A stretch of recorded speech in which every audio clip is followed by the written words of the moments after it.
তারেক রহমান সাহেব, বর্তমানে ছাত্র জনতা যারা আন্দোলন করেছে, হাসিনাকে যারা সরিয়েছে, তারা সরাইছে, এটার জন্যই আপনার মা লন্ডনে এসে চিকিৎসা পাইছে, এটার জন্যই বাংলাদেশের আপনার বিরুদ্ধে কেসটে যেগুলো আছে এগুলো উঠানোর ব্যবস্থা করা হয়েছে। ওয়াকারের মতো লোকজনরা আপনাকে সুযোগ পাইলে গুলি করে ফেলায় দেবে। রয়্যাল লোকজনরা, হাসিনার শেষ প্রতিশোধ ছিল দুইটা, আপনার বাবার বংশকে নির্বংশ করবে, হাসিনার প্রতিশোধ ছিল। হাসিনার প্রতিশোধের ক্ষেত্রে দুইটা জিনিস এখনো পারে নাই, আপনার মাকে খুন করতে পারে না এবং আপনাকে খুন করতে পারে। তারেক রহমান সাহেব, লন্ডনে আপনি ডক্টর মোহাম্মদ ইউনূসের সাথে দেখা করেন, এটা আপনার দলের লোকজনরা চায় না। কারা, স্পেশালি কারা চায় না? ভারতের বেবাজ্জা বেশ্যা কতগুলো নেতা আছে আপনার দলে, ঠিক আছে? আপনি কি জানেন যে মুহূর্তে ডক্টর ইউনূস লন্ডনে গেছে, দেখেন আপনার বিএনপির এক ভারতীয় পোষ্য কি বলেছে, দেখেন। সে বলছে, গয়েশ্বর রায় বলছে এই নির্বাচন ডিসেম্বরের মধ্যেই সে নির্বাচন চায়, নির্বাচন ডিসেম্বরে, নির্বাচনের দাবিতে আন্দোলন চলবে। কে বলছে? গয়েশ্বর। এবার তারেক রহমান সাহেব, গয়েশ্বর রায়ের ছবির ডান দিকে তাকান, তার মেয়ে রয়ের রাজেশ অগ্নিহোত্রীর সাথে বসে দলিল সাইন করতেছে। এই গয়েশ্বরের মেয়ে আর গয়েশ্বরের মেয়ের জামাই তারেক রহমান সাহেব। এই গয়েশ্বর কখন এই কথাটা বলেছে? ডক্টর মোহাম্মদ ইউনূস 2 দিন আগে বলছে 2026 সালের এপ্রিলের কোন একটা সময় নির্বাচন হবে। এখন আপনি এই ভারতপন্থীরা, হুমায়ুনরা, আমির খসরু মাহমুদরা, মোহাম্মদ সালামের মতো লোকজনরা, আমানুল্লাহ আমানরা, গোরখোদক আব্বাসরা চায় না আপনি ডক্টর মোহাম্মদ ইউনূসের সাথে দেখা করেন। তারা চায় না। কেন চায় না? একটা কারণে, আপনি যদি ডক্টর মোহাম্মদ ইউনূসের সাথে দেখা করেন, আপনি কিছু একটা অ্যাচিভ করবেন। আপনার যদি আলটিমেট কোনো টার্গেট থাকে, রাষ্ট্র পরিচালনায়, কর্পোরেশন পরিচালনায়, বাজেটের ক্ষেত্রে, বাজেট গ্যাপ কম্বাইন করার ক্ষেত্রে, এমপ্লয়মেন্ট তৈরির ক্ষেত্রে, আপনি ডক্টর মোহাম্মদ ইউনূসের কাছ থেকে একটা ডিরেকশন পাবেন। আপনি যদি ডক্টর মোহাম্মদ ইউনূসের কাছ থেকে ওপেন মাইন্ড নিয়ে আপনি শেখার চেষ্টা করেন, আপনি অনেক কিছু শিখতে পারবেন। কিন্তু ভারতপন্থীরা চায় না আপনি ডক্টর মোহাম্মদ ইউনূসের সাথে দেখা করেন।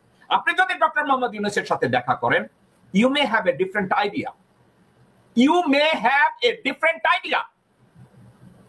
আপনি হয়তো ডক্টর মোহাম্মদ ইউনূসের কাছ থেকে এমন কিছু কথা শুনবেন, এমন কিছু আলাপ আলোচনা শুনবেন, এমন কিছু ডিরেকশনের কথা শুনবেন, আপনি যদি উল্টো দিকে ঘুরেন, যার জন্য গয়েশ্বররা চায় না আপনি ইউনূসের সাথে দেখা করেন, হুমায়ুনরা চায় না আপনি ডক্টর মোহাম্মদ ইউনূসের সাথে দেখা করেন, মির্জা ফাকের মতো লোকজনরা চায় না আপনি ডক্টর মোহাম্মদ ইউনূসের সাথে দেখা করেন। এখন আমি আপনাকে সাধুবাদ জানাবো যে আপনি ইন্টারেস্ট দেখিয়েছেন যে আমি ডক্টর মোহাম্মদ ইউনূসের সাথে দেখা করব, এবং আমি খুশি যে ডক্টর মোহাম্মদ ইউনূস আপনার সাথে দেখা করবে। কিন্তু দেখা করার, হ্যান্ডশেক করে একটা ছবি তোলার ভিতরে কোনো অর্জন নাই। আমি চাচ্ছি ডক্টর মোহাম্মদ ইউনূসের সাথে হ্যান্ডশেক করে আপনি 3-4টা জিনিসকে অ্যাচিভ করেন। নাম্বার 1, ডক্টর মোহাম্মদ ইউনূসের সাথে যদি আপনি দেখা করে কথা বলেন, ইউরোপে এবং আমেরিকায় বিএনপির ঘাট থেকে টিয়ার 3 টেররিস্ট অর্গানাইজেশন নামটাকে আপনি ডিলিট করাতে পারেন। এই সুযোগ আপনি নিবেন? আপনি গত 16-17 বছরে ব্যর্থ হয়েছেন, এই সুযোগটা আপনি নেন। 1, 2, আপনি যদি ডক্টর মোহাম্মদ ইউনূসের সাথে হ্যান্ডশেক করে বলেন, uncle teach me what to do, আপনি একটা কথা লিখে রাখেন আমার কাছ থেকে, ডক্টর মোহাম্মদ ইউনূস আপনাকে এমন কিছু শেখাতে পারে যে আপনার জীবদ্দশায় আপনি যা শিখেন নাই। ডক্টর মোহাম্মদ ইউনূস আপনাকে এমন কিছু রাস্তার সন্ধান দিতে পারে যা আপনার দ্বারা জীবনে সম্ভব হয় নাই। আপনি এই বিষয়গুলোকে অর্জন করুন। আপনি বাংলাদেশের স্বার্থে, আপনার দলের স্বার্থে, for the sake of your father legacy and mother legacy, আপনি এখান থেকে কিছু একটা শিখেন।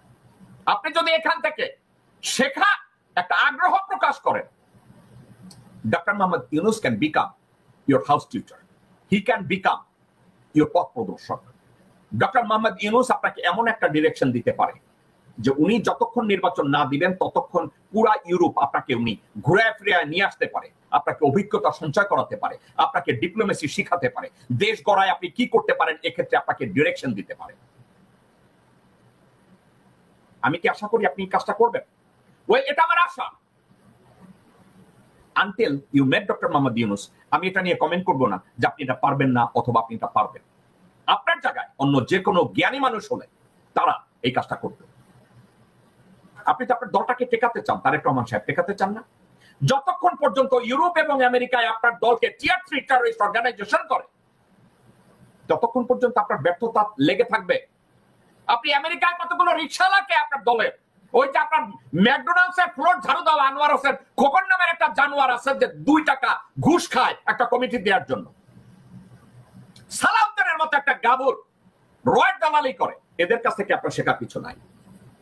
আল্লাহর ওয়াস্তে আপনার মা দেশে যাওয়ার সময় সানির মতো 2 টাকার এক চাকরকে বলে গেছে আপনারে ঠিক করে চা বানায় দিতে, আপনার টেক কেয়ার করতে। এটা মায়ের আদর। কিন্তু আমি আপনাকে যাই পরামর্শ দিচ্ছি, এটা হচ্ছে আপনার বাবার লেগেসি। আপনার বাবা যাই পরামর্শ আপনাকে এখন মনে মনে কবরে থেকে দোয়া করে, আমি এটা আপনাকে মনে করায় দিতেছি।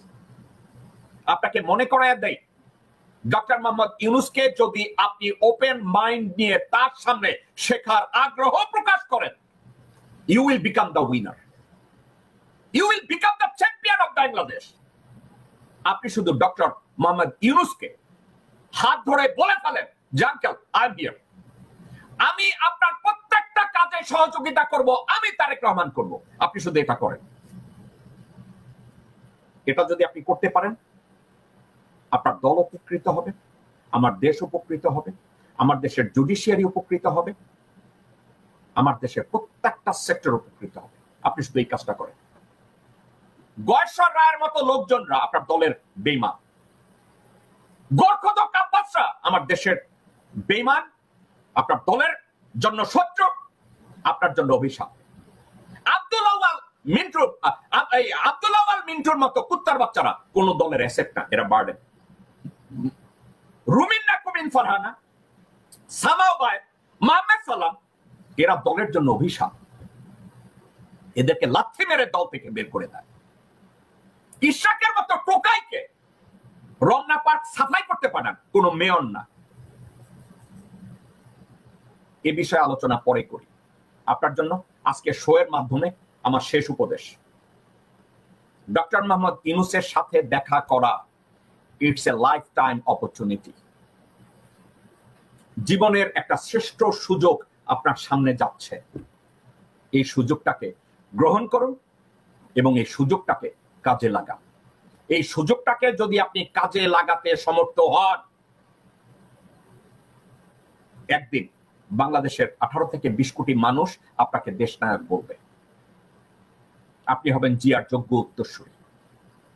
এই মুহূর্তে যেটা আপনার অর্জন হবে, তারেক রহমান সাহেব, if you can become the special envoy of Dr. Mohammad Yunus next 2-3 months within this year or in a couple of months, বিএনপির ঘাড়ে যে ট্যাগ লাগানো আছে টিয়ার 3 টেররিস্ট অর্গানাইজেশন, এই ট্যাগটা সরে যাবে এবং আপনার ভারতীয় কুত্তার বাচ্চা যতগুলো আপনার দলে আছে, আপনি বলবেন যে এখানে বসে আপনি নিয়ন্ত্রণ করতে পারছেন না, আই আন্ডারস্ট্যান্ড, কিন্তু ডক্টর মোহাম্মদ ইউনূসের মাধ্যমে দলের উপরে যে বার্ডেন গুলো আছে আন্তর্জাতিক পর্যায়ে, এটাকে সরান। By the way, Tarique Rahman সাহেব, এটা ছিল আপনার আহাম্মকি। আমেরিকান ব্রেকফাস্টে, মর্নিং ব্রেকফাস্টে আপনি আপনার মেয়েকে পাঠাইছেন কতগুলো গাবুর কুত্তার বাচ্চা চুদরদের সাথে। It was a wrong decision. People had a negative feelings. আপনি এটা কি করছেন? আপনার মেয়েরে পাঠাইছেন এখানে মর্নিং ব্রেকফাস্ট কুত্তার বাচ্চার সাথে। আপনাকে এইসব বুদ্ধিগুলো কে দেয় আমি জানি না। ডক্টর মোহাম্মদ ইউনূসের সাথে দেখা করে এই সাবজেক্টটা সেটেল করুন, সম্পর্কটা বিল্ড আপ করুন আপনার দেশের সাথে, আপনার দলের সাথে, আপনার বাবার লেগেসির সাথে, আপনার মায়ের লেগেসির সাথে। তারেক রহমান সাহেব, বর্তমানে ছাত্র জনতা যারা আন্দোলন করেছে, হাসিনাকে যারা সরিয়েছে, তারা সরাইছে, এটার জন্যই আপনার মা লন্ডনে এসে চিকিৎসা পাইছে। এটার জন্যই বাংলাদেশের আপনার বিরুদ্ধে কেসটি যেগুলো আছে এগুলো উঠানোর ব্যবস্থা করা হয়েছে। ওয়াকারের মতো লোকজনরা আপনাকে সুযোগ পেলে গুলি করে ফেলায় দেবে। রয়্যাল লোকজনরা, হাসিনার শেষ প্রতিশোধ ছিল 2টা। আপনার বাবার বংশকে নির্বংশ করবে, হাসিনার প্রতিশোধ ছিল। হাসিনার প্রতিশোধের ক্ষেত্রে 2টা জিনিস এখনো পারে নাই, আপনার মাকে খুন করতে পারে না এবং আপনাকে খুন করতে পারে নাই। এটা ছিল হাসিনার শেষ প্রতিশোধের আগুন। ওয়াকার ওই প্রতিশোধটা নেয়ার জন্য ওয়াকার এখনো ওখানে বসে আছে, আপনাকে ফেলে দিবে এবং আপনার মাকে ফেলে দেবে। That is